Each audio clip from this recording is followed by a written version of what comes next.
But Brandon, let's go ahead and move on into our next section of the big board. And this is the one that on our spreadsheet, we have them colored. We just came from the blue region. We're going into the pink region now. And that's going to be 15 through 6. So I'm going to kick it off to you first. Take us through your big board, starting off at number 15, going all the way to 6. All right, at number 15, I've got A.J. Brown, the wide receiver from Ole Miss. At 14, Ryan Finley, quarterback from NC State. At 13, Raekwon Davis, defensive tackle from Alabama. At 12, David Montgomery, the running back from Iowa State. At 11, Draymond Jones, defensive tackle, Ohio State. At 10, Devin White, linebacker, LSU. Number 9, the Oregon quarterback, Justin Herbert. And number 8, part of that dangerous defensive line for Clemson, the defensive tackle, Dexter Lawrence. Number 7, DeAndre Baker, cornerback from Georgia. And at number 6, Rashawn Gary, defensive tackle, Michigan. It's funny because you mentioned that dangerous Clemson defense, and I got two of the three guys that could be in big boards across the nation. But starting off with my number 15, Julian Love, the cornerback from the Notre Dame Fighting Irish. Then number 14, Josh Allen, not the quarterback Josh Allen. We've got the outside linebacker Josh Allen from the Kentucky Wildcats. Then at number 13, my first from that Clemson defense, Christian Wilkins, the defensive tackle from Clemson. Then I've got DeAndre Baker, the cornerback from the Georgia Bulldogs. Then at number 11, Justin Herbert, the quarterback from the Oregon Ducks. Then at 10, the second guy from that Clemson defense, Dexter Lawrence, defensive tackle from Clemson, like I said. Then Devin White, the linebacker from LSU. Then at 8, Jonah Williams, the offensive tackle from Roll Tide. Then at number 7, Montez Sweat, the defensive end from Mississippi State. And then at number 6, Greg Little, the offensive tackle from Ole Miss. And the first guy I want to ask you about, Brandon, is it's got to be Justin Herbert, because on both of our big boards, he is the number 1 ranked quarterback. And the thing I wanted to mention was in the last segment, when you compared, because you compared Drew Lock a little bit to Patrick Mahomes, correct? Not like exactly, but a little bit. There were a little bit of flashes that he would do, and you would say, "Oh, I could see that in Mahomes." Today, what I did, then I only watched one game. I'm not going to dive into film of these guys heavily until after we've seen a bigger sample size. But the one game I watched today from Justin Herbert was his film from the Stanford game. That was a couple weeks ago. And there's a couple things I like about this kid already. And the first thing is he can move around, and he can move around in the pocket. But more importantly, he's always looking downfield. Yes, he can run, but he's not just like, oh, getting out of the pocket, I got to run. It's more of a, hey, I'm going to move over here, I'm going to scramble, but my eyes are looking downfield. Patrick Mahomes does that as well. We've seen him this year do that quite a bit. But the thing that I am kind of interested with Justin Herbert is his size. He is a 6'6" quarterback right now. He is 240 pounds. And what I see is a guy that is not going to be exactly like Patrick Mahomes, but can do the same type of things, maybe at a lesser scale, than a Patrick Mahomes. But he's going to have the body, especially when he gets into those NFL weight rooms. He's a guy that could have a body much like a Cam Newton. And Cam Newton is 6'5", 250. So Justin Herbert's an inch taller than Cam Newton, but about 10 pounds smaller than Cam. So that's kind of the quarterback that we're looking at Justin Herbert. Yeah, I think that when you mentioned Cam Newton, it's really kind of funny that you said that, because in watching some of the tape on Herbert earlier today myself, just some of the runs where he would just take off and go. Mm-hmm. I mean, you can see some kind of things that you're like, yeah, Cam would do that. Cam would do that. And Herbert can do that for sure. He can run, and he can run well.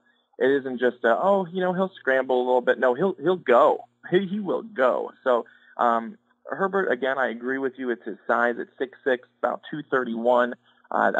Again, you talk about an NFL quarterback. That's a great size for an NFL quarterback. His size, his arm talent, his athleticism, you put that all together, that makes him a very dangerous quarterback. He's a guy who's able to fit it into tight windows. He's able to get the ball over the linebackers and fit it in under the safeties. He's got really kind of pinpoint accuracy on that, and he's also accurate in rolling from the pocket, whether it's to his left or to his right. And I think that's really important as well. There's a lot of quarterbacks who are good when they're in the pocket and that they could run, but they're not really good at throwing on the run. Justin Herbert is a guy who's pretty darn good when he's throwing on the run and from either side. He's raw, that's for sure. There's still a lot of room to grow. And I think that one of his things is sometimes he gets stuck on his first read, and he doesn't necessarily go through all of his progressions.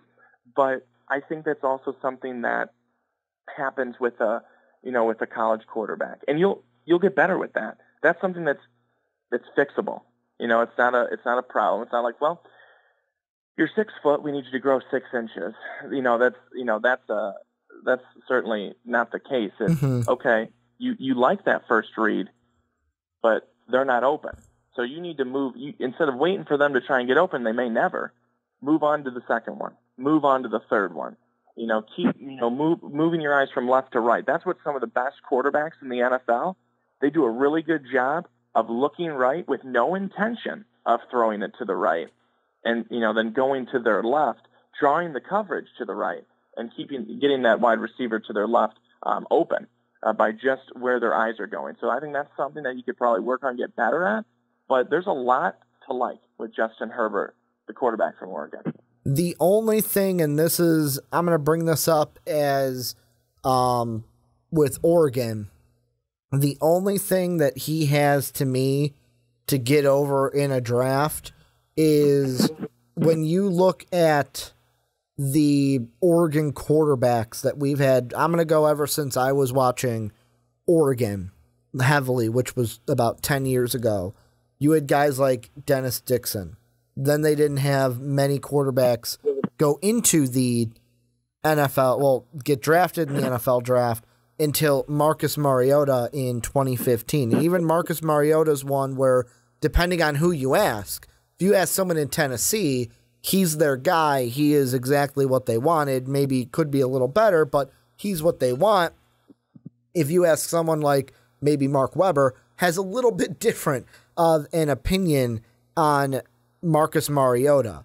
And to me, that's the only thing, like, at this point, yes, there are some where, like, you mentioned, the reads are the big part, but every quarterback to me has that at some point coming over from college to the NFL is making the different reads that you have to make in the NFL compared to college, because with Oregon, a lot of it is like, hey, this is our system. If that's not there, look to run. If that's not there, look to scramble out of the pocket to find one of our speed weapons trying to just run open, or like, you know what, it's not open, flip it out to the running back to the outside. So that's even one where I'll ask you, do you think he might fall into, I don't want to say a trap, but a speed bump of, hey, I'm in the NFL now. This is not the Oregon Ducks offense and the uniqueness of what that offense brings?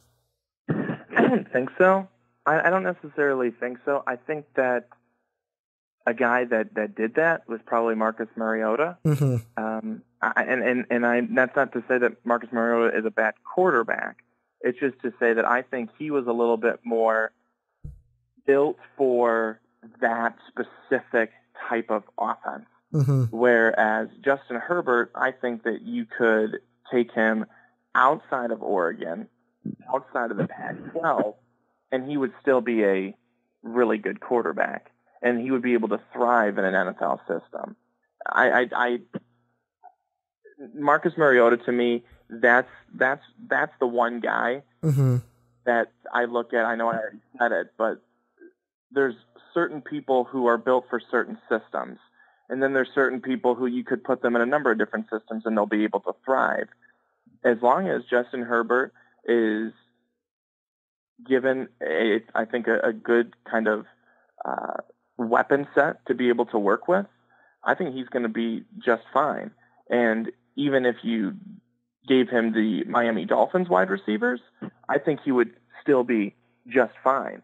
I think he could thrive in a number of different scenarios in the NFL. I mean, I could certainly see it. I think he could probably even thrive with the Tennessee Titans, to go with, Marcus Mariota, where he is right now. Marcus Mariota is having some problems, but Justin Herbert, he's a guy who comes in. He's got arm strength. He's got athleticism. He's accurate. All these things. So many NFL teams, they need that right now, and he can provide it. I want to ask you this, and I know we usually don't go into this, but I just want to ask you it because you said he could thrive in almost any situation.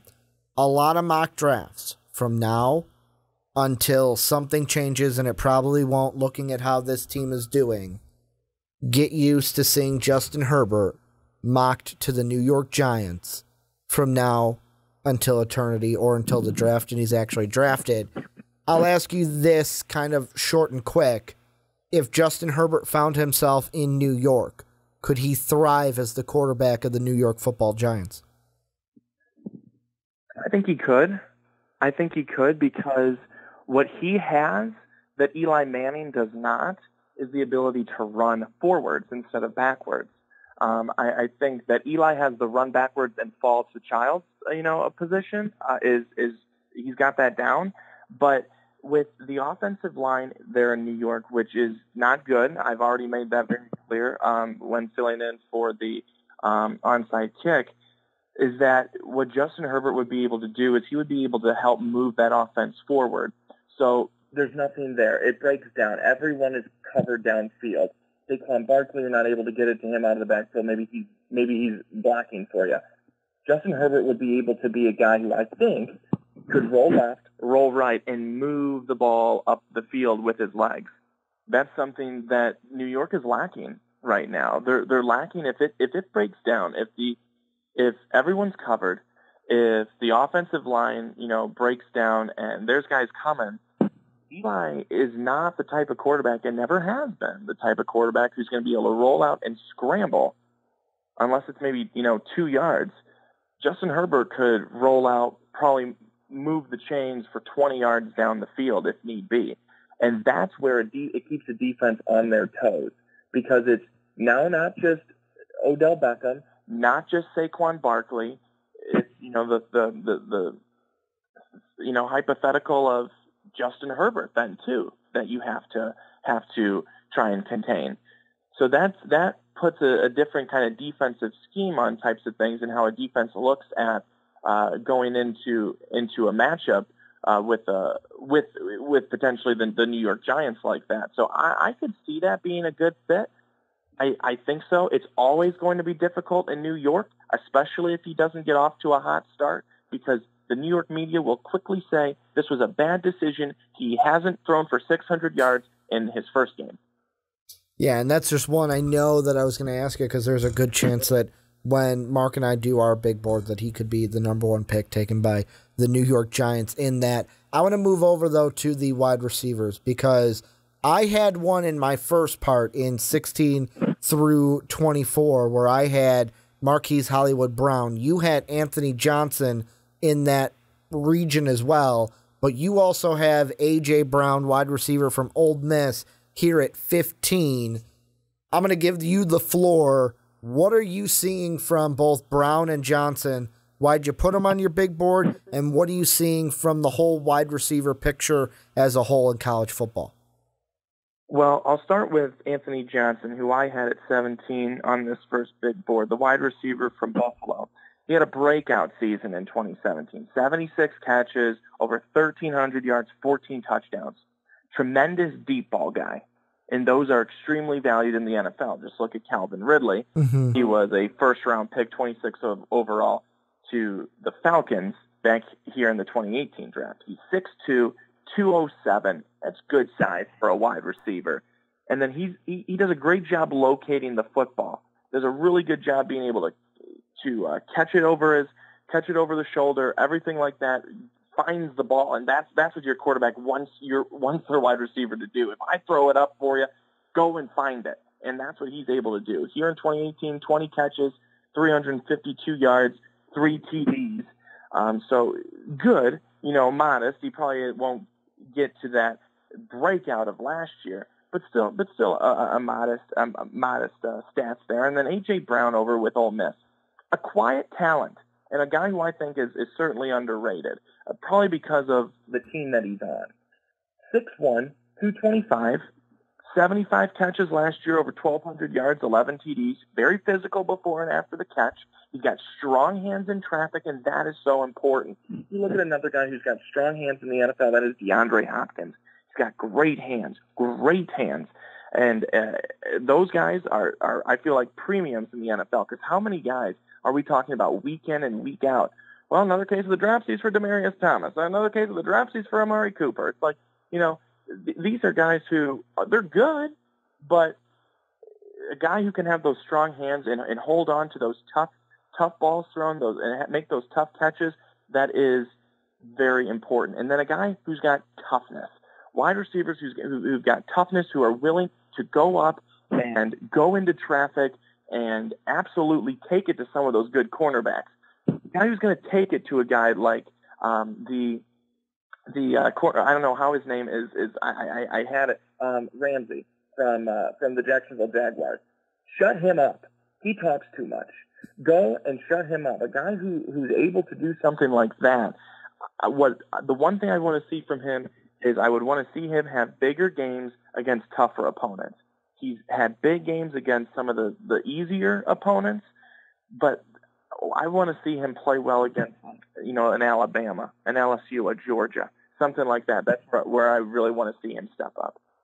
Yeah, and for me, A.J. Brown is the one where if we would have, because we were going to do a way too early big board, but with scheduling and everything, we didn't get the chance to do it. And we're like, you know what? We'll just wait until today to do our regular big board. A.J. Brown is the one where I could see someone looking at my big board. Also, by the way, I forgot to mention that you also have N'Keal Harris, another wide receiver on your big board as well. But for A.J. Brown, someone could look at mine and go, Ricky, how do you not have A.J. Brown in your top 25 picks or your top 25 on your big board? And the thing I look at right now is it's exactly what you said. And I don't know if this is fair to A.J. Brown, but it does play in. It's what kind of a team are you on right now? And the production is vastly different than what he had last year. He has about half as less yards on more receptions, basically, where he was at about, if we went half of last year, he's on pace to have less yards on more receptions this year than he had last year. And he's on pace right now to not even touch the amount of touchdowns he had last year. Now, the thing you have to look at is all the changes that have been going on with the Ole Miss football program of recently. And of course, I'm trying to look up here really quick because I don't want to get this fact wrong. Oh, yeah, that's why. Shea Patterson also. I had to look up to make sure he didn't have to sit, and that's right, he didn't have to sit out this year. He had Shea Patterson as his quarterback last year, and yeah, he's got Te'amu now, but Te'amu is nowhere near what Shea Patterson is.